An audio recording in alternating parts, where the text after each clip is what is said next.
Santapan Harian Selasa 14 Juni 2022.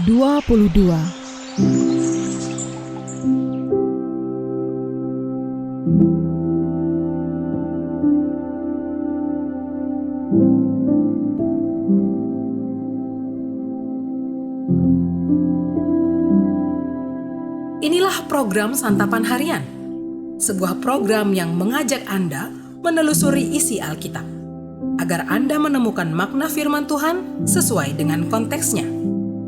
Santapan Harian tertuju bagi Anda yang ingin memiliki kehidupan rohani yang segar, kuat, dan sigap.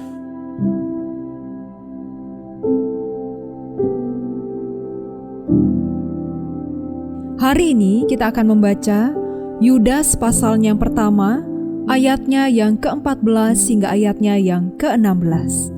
Namun sebelumnya, mari kita berdoa. Di heningnya saat ini, kami siap berteduh di dalam kebenaran firman-Mu ya Kristus. Di dalam kasih-Mu, Yesus Kristus, kami berdoa. Amin. Yudas 1 ayat 14-16. Juga tentang mereka Henok, keturunan ketujuh dari Adam, telah bernubuat. Katanya, sesungguhnya Tuhan datang dengan beribu-ribu orang kudusnya, hendak menghakimi semua orang dan menjatuhkan hukuman atas orang-orang fasik karena semua perbuatan fasik yang mereka lakukan, dan karena semua kata-kata nista yang diucapkan orang-orang berdosa yang fasik itu terhadap Tuhan.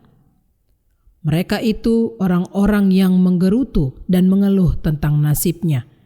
Hidup menuruti hawa nafsunya, tetapi mulut mereka mengeluarkan perkataan-perkataan yang bukan-bukan, dan mereka menjilat orang untuk mendapat keuntungan.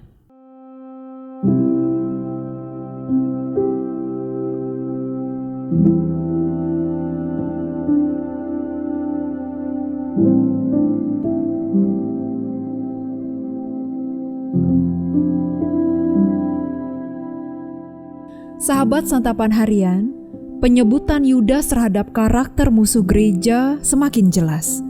Yudas menyebutnya sebagai orang fasik. Mereka adalah orang-orang yang menggerutu dan menyesali keadaannya. Seperti orang Israel yang mengeluhkan keadaan mereka di padang gurun yang jauh berbeda dari keadaan mereka di Mesir. Para pengajar ini menggerutu akan kehidupan kekristenan mereka.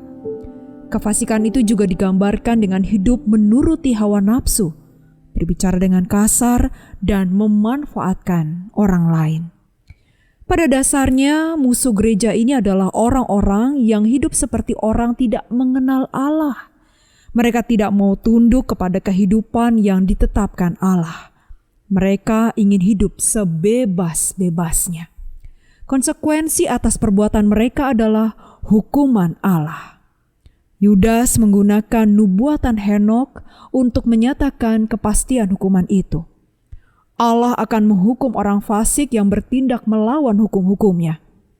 Nubuat Henok ini menegaskan bahwa semujur-mujurnya orang fasik, pada akhirnya mereka akan binasa.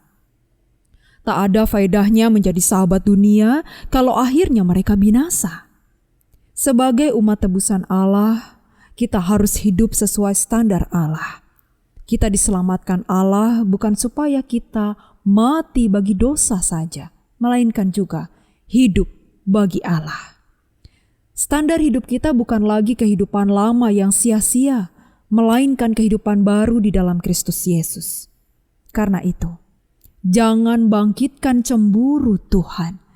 Jangan iri dengan kemujuran orang fasik.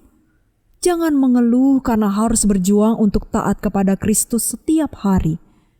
Jangan menggerutu kalau kita tidak bisa hidup sebebas-bebasnya seperti sebelum mengenal Yesus. Jangan lagi berniat untuk hidup di luar Kristus. Semua itu hanya akan mendatangkan hukuman. Ingatlah firman ini.